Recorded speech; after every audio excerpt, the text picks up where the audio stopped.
team, and here's our Project Zero brainstorm presentation. I'm Aiden, this is Darren, this is Leah, this is Maize. There we go. So the general problem we've been given is we have to navigate this figure-8 track, and the most important part of our design is that we are not allowed to include any rotating pieces, nothing that can go a full 360. We actually clarified we can have pieces that go 359 degrees, so if you want to use that, you can. Some additional restrictions, we have a size restriction of 60 by 40 by 150 centimeters. We have been given motor modules to use, and we've only got 3 of them to work with. And if we want to use non-cardboard or the motor materials, we are limited to 10 cc's of that material.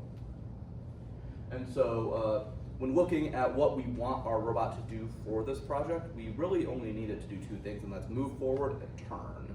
And this does make it easy to think of designs and then only have to focus on working around our 360-degree limitation.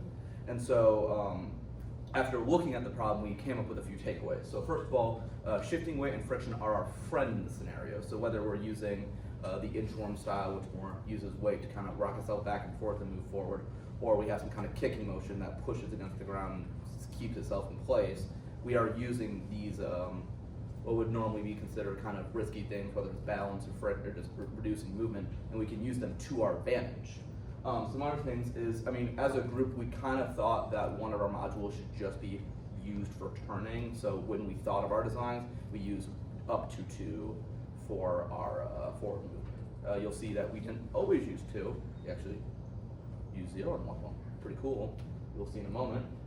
But yeah, and also our final takeaway is that if we are kind of committing to this only forward movement, we should plan ahead and make our robot slightly smaller, slightly better at turning, just so we can never get ourselves into that lose-lose situation where we're kind of stuck. All right, so the first idea we had was a pressurized thrust robot, so basically relying on pneumatics. So the design changed a little bit from this drawing. Now the canister would actually sit on its side, but the idea was that you would have inside of like a bit of a cardboard rectangle, you would have 1 to 2 relatively small, about 8-gram pressurized air canisters, and in that cardboard to thrust it forward, and then it would be mounted on top of one of the 190-degree servos, so you could do so you could have turning. We also were thinking about being able to manage thrust output by just having we can press a button so it could either close the release valve for the air coming out, and also some other things we thought of is that since we're only relying on pneumatics, we would need to really reduce friction. So having some sort of type of almost like cylindrical, maybe omnidirectional platform it could be on, using low friction material to help it. Because these small air canisters, they can't get too much thrust out. They can only have about, the pressure release is only about like 30 to 60 psi, depending on how you set up the rig, and that's usually only enough to maybe like beat the friction for up to maybe a few feet. So thinking of like how to make it frictionless was part of the thinking. Right. So the major concern, as mentioned, is this actually going to work with the air tank that needs to be less than 10 cc? Would it be able to move over a certain amount of distance? So in order to do the quantitative analysis for this testing, we referred to a book called Rocket Propulsion Elements, which introduces the mathematical concept of thrust. So this book served as a theoretical foundation to analyze our small-scale thrust system. So the core concept of thrust introduced in this book is this momentum thrust, which is the red part, plus the pressure thrust, which is the blue part. So momentum thrust is basically mass flow times exhaust velocity, which is just how much air comes out per second multiplied by how fast it comes out. pressure thrust is caused by the imbalance of pressure between within the air tank and outside the air tank. So P2 is the local pressure inside. Well, technically speaking, it's like the pressure in the cross section of the nozzle exit minus P3, which is the atmospheric pressure, and A2 is the area of the nozzle exit. Okay, so let's get into the math. I know this is really complicated and there's a lot of equations, but hold on, I'll point to stuff when it's necessary. The general idea going in is that we have a chamber that's something like this. We have pressure, and before we open it, that pressure is going in every single direction. And when we open the chamber, the pressure wants to equalize between all the gas inside the chamber and all the gas outside the chamber. And so as a result, it starts to move. But anytime you have a fluid moving through a cylindrical thing, the speed at which it moves is going to change. So if you take any slice basically of this chamber, you have a relationship where the area times the velocity at that slice is equal to the area times the velocity at any of the other slices. And what happens when you have a throat, or basically a smaller exit than the rest of the canister, is that the velocity is going to increase because the area has decreased. And sometimes that can cause something called a choked flow. The idea with a choked flow is that any molecule or mass moving with a speed has a speed limit, and for fluids in this situation, it's the speed of sound. If the speed that it's moving in a bigger area, and that proportion, which relates it based off of the area change, would cause the velocity to increase past the speed of sound, you get choked flow, which is basically saying we can't go as fast as we think we need to go based off of what's pushing behind it. And as a result, you get slightly different math, slightly different formulas. But you can account for the choked flow by taking an effective temperature, which is, I won't get into all the specifics, but the idea is that you're accounting for the change in everything that's happened past this point to create a new pressure, a new velocity, and everything that goes into that. And so we found that yes, there is choke flow in a situation like this with an 8-gram canister with a 0.2 centimeters squared opening, inlet or outlet, sorry. And so when that happens, you get a contribution from the mass flow, you get a contribution from the pressure difference, and it all comes out to roughly 130 newtons, which is a lot, but it's worth noting that that pressure or that thrust is not constant, because as a canister empties, the pressure difference is going to decrease, air is going to leave, and that rate is going to decrease over time. And so this is the instantaneous, okay, you open it up, we've dealt with the choking, we've dealt with all of that.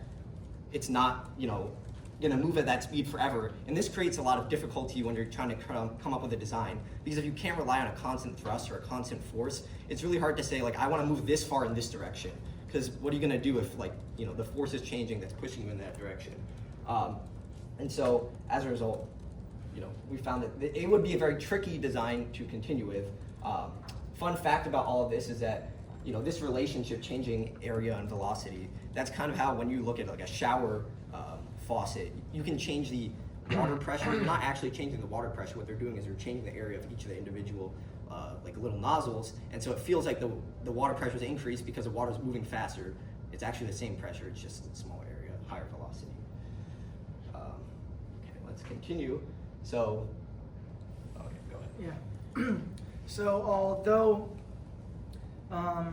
Leo was talking about how the math would make it tricky, we still figured out that it would be possible to actually make it work. However, the main reason why we ended up not moving forward with this idea and found it not feasible is due to the 10 cc limit restriction for materials.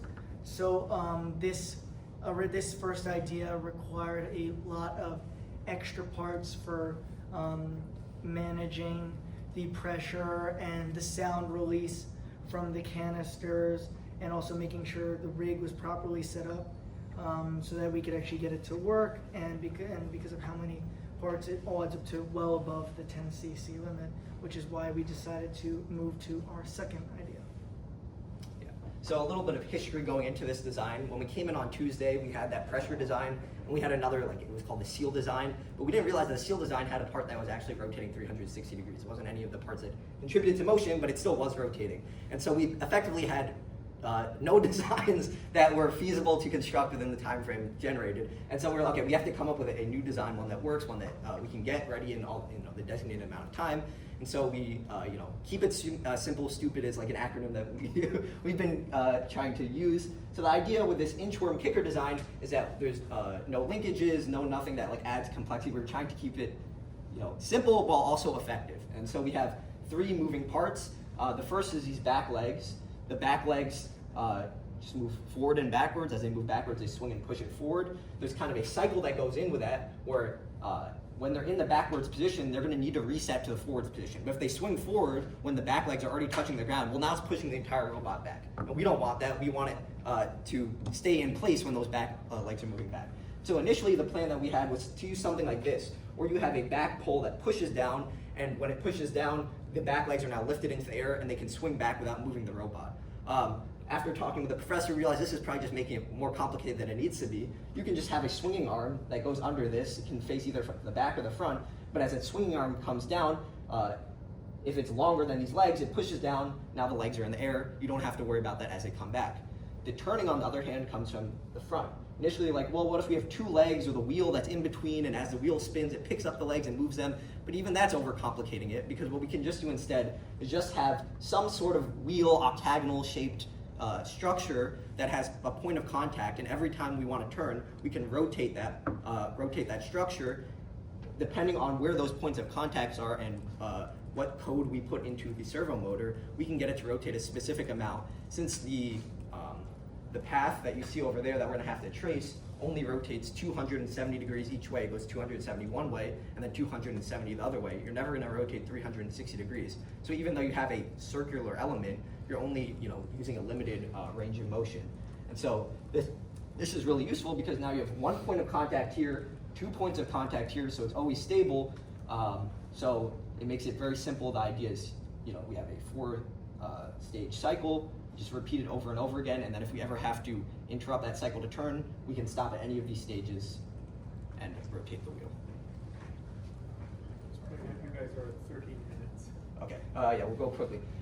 Current risk and pitfalls. The idea with 3 points of contact, we want to have basically a triangle that is defined by those 3 points of contact, and that triangle needs to encompass the vertical direction where the center of mass is. And if it's too narrow and it's kind of like wobbling as it moves or anything, vibration stuff happens when you're moving robots. We want to make sure that it's wide. And right now with these 2 legs, it's kind of narrow, and if we have a lifting mechanism underneath it, that also needs 2 legs. And so we want to make sure that no matter where we put those points of contact, the center of mass of the entire robot is going to be placed over the top of that. We also want to make sure that the motors are capable of moving everything that we want to move. That's particularly important with this front wheel. We want to make sure that anytime it moves, it's moving the robot by an angle that we know and that we want it to move by. And then the other team kind of talked about this. Again, it's not super important, but we want to move as fast as possible without sacrificing, consistency or control. So it's another possible pitfall. Finally, the schedule for our team tentatively for the rest of this project is we have a general team meeting on Mondays at 5 p.m. And then we have split work sessions after our Tuesday and Thursday classes where me and Minsuk will meet to go over software issues and to-dos for the robot. And then Leo and Aiden go over mechanical issues such as design, construction, 3D modeling. Thank you guys so much for watching our presentation. Okay, so a couple of comments. First, if you go back to your description of the nozzle-based system, your analysis, you guys were saying, oh, there's a problem that the force is going to change over time. I do want to point out that the thrust you get is actually an integral of your force, right? It's the total momentum. And so what you can do is just change the duration of your pulses to achieve the same distance. So I think that part should, it's a little calibration exercise of how do you get the same distance traveled at different pressures, but if few quick experiments can solve that. And this is an important theme in general in robotics. It's the dark underbelly of how things actually work. Almost any machine you guys use that has a reliable output and a microcontroller in it has someone who put a table that calibrates that reliable output just based on a bunch of knot points or polynomial or some fitted function where someone just did an experiment with the machine and figured out, okay, this is my calibration curve. I don't really understand the physics all the way. I have my theory, it takes me part of the way, and I can improve the quality of my product just futzing with the additional parameters and calibrating out the errors. When I was an undergrad, my chemistry professor was a guy who used to work on steam vats. And he was teaching us PV equal nRT, and then there's a slightly more precise equation when I think it's called the van der Waals correction, which has the volume of the molecules. And he said, and now you guys think we use that for steam vat? No, those were the first 3 terms of an 11-term equation, and the other 8 were empirical and we have no idea where they come from. But that's what you use to make actual steam vats. And this is the same for a lot of things. So sometimes you have a thing like this, okay, I'm going to have something that's going to change, but it's going to change predictably. As soon as I know what the result will depend on, I can just calibrate out the correction. This is a very important thing. Any source of systematic error, you can systematically excite and just write out, generate a calibration curve and correct for it. One quick thing about the design you selected, if you go back to the slide with the selected design at the end. Yeah, this one's fine. So you want something that will lift you up. Presuming that the center of mass is somewhere in the center of the robot because you have a motor front and a motor in the back, so the motor in the middle is not going to move that too much. Even if you just put the exact same pair of legs, just closer to the center of mass, it's going to tip you up further up and release the other pair. The advantage of having an identical pair of legs, or you could mount them slightly differently and then move them through a different range. The advantage of having 2 identical pairs of legs is now you have 1 fewer spares you need to make for things breaking. Instead of needing a spare for hind legs and a spare for lifting legs, you probably need just 1 spare. Minimizing component count, minimizing the number of different components you need to maintain your robot, because it will break while you try things. It's going to make things go faster. Okay, so that's another thought. Okay, thank you guys.